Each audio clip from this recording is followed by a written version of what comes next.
All right, Trial Tuesday, everybody. It happens each and every day. People get injured on the job and are unable to work. Attorney David Aylor, man, who's always on the job for you, injured or not, is here to tell us about the legal actions that you can take if you get injured on the job. Counselor, welcome back to the show. Thanks for having me, as always. This happens all the time, and of course, people can't work. That means you can't earn a living.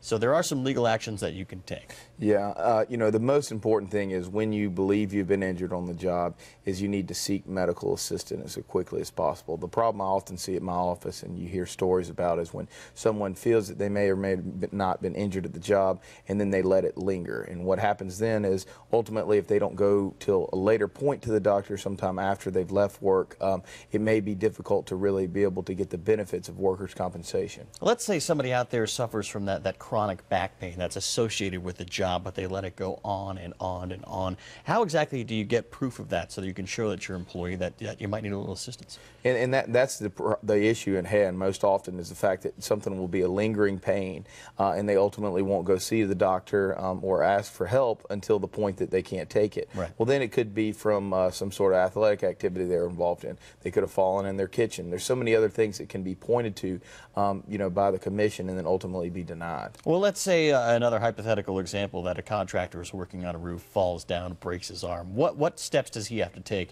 or she have to take from that point on? Well, first thing they obviously want to do is they want to contact their employer once it, you know, the injuries occurred and they've been diagnosed, whatever the treatment that may need to come from it. Once that has been documented and that information has been given, then it's going to be turned over to workers' compensation. And you know, at that point is really when you're going to start to see the benefits come from it. You know, getting time, lost wages, and things like that off work. Working backwards though is always going to be the most difficult task because you can really injure your claim with various things that you know, sort of are late to turn in or don't follow the instructions of, you know, your advisors. Well, here in South Carolina, do you need a doctor's testimony, a caregiver's testimony? Do you need some kind of prescription pad? Do you need a complete medical workup? What do you need to prove? You're going to need those reports. Absolutely. You're definitely going to need those doctor's reports. And sometimes it may even go further than that if it's a permanent injury. Working with a workers' compensation lawyer is really going to be key in that. Not because someone couldn't work through the workers' comp process on their own, similar to working with an insurance company on an auto accident. However, if there's issues that arise within, it's going to be hard to really defend them if it's not something you've worked in that field before. Well, do employers really search into this? I know obviously that workers' compensation is such an issue right now because it's abused a lot of the time. So how difficult do employers and how closely do employers look into it? They look very closely into it because obviously it's expensive for them and expenses on their policies.